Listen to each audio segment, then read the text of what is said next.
is called four forms pushing hands, using, again, from the form, ward off, roll back, press, and push, which are all on the same plane and square to each other. A higher level of sensitivity is required in order to neutralize each movement.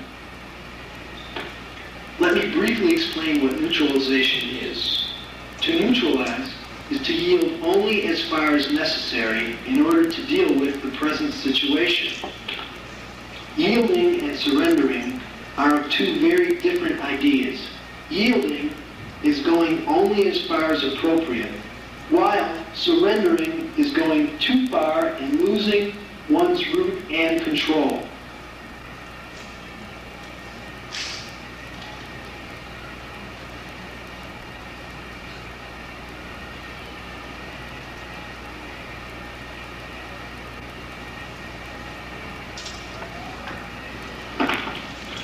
The next two-person practice we come to is called Dalu. This uses the diagonal forms of lean forward, roll pull, roll back, and split, which are also taken from the long form.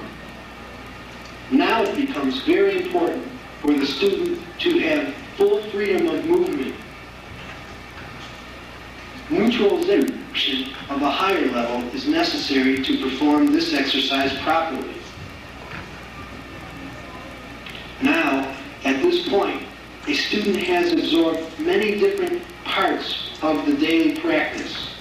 He or she has rebuilt a reaction system using all of the previous training and understands natural human response. He or she should now react in a relaxed manner rather than with tension as before.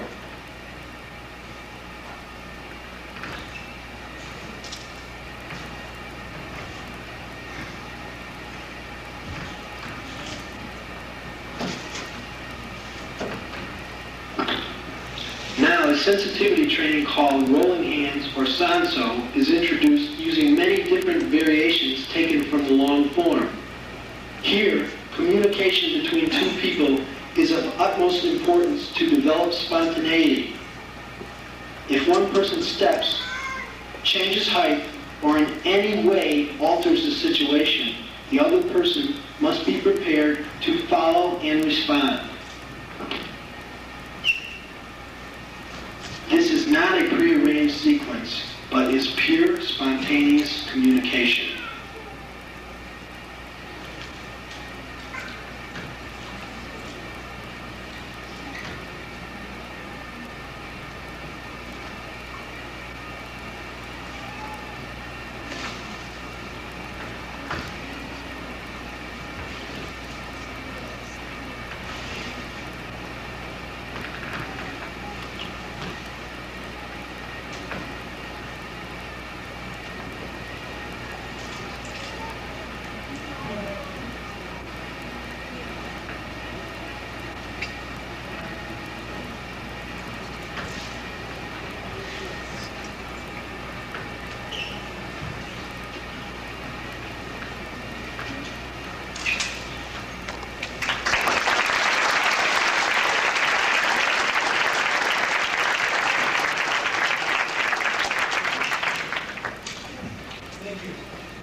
After a person has gone through most of the system, he or she is able to perform self-defense in a very different manner, not just doing a predetermined technique, but responding with your whole being, using the basic principles from your practice.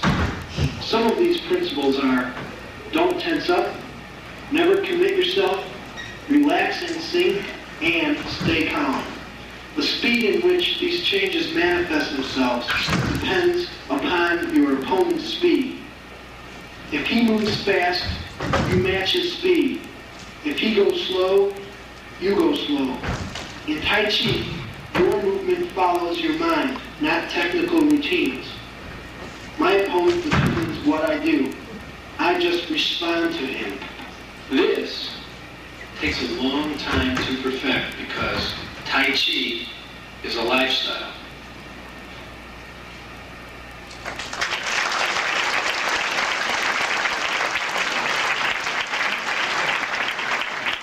Thank you very much. I'm sorry about the technical difficulty in the beginning.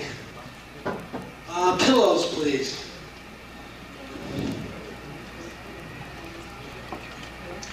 Okay, the next thing I'm going to do is called Neigong. I'll explain it a little bit. Inside the body you have 12 meridians that are connected with the practice of acupuncture. As you practice Tai Chi, you create energy inside the body as a byproduct of the practice. As the energy builds up, it flows through the meridians smoother and smoother. What I'm going to show now is a standing form of that energy flow.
Thank you very much.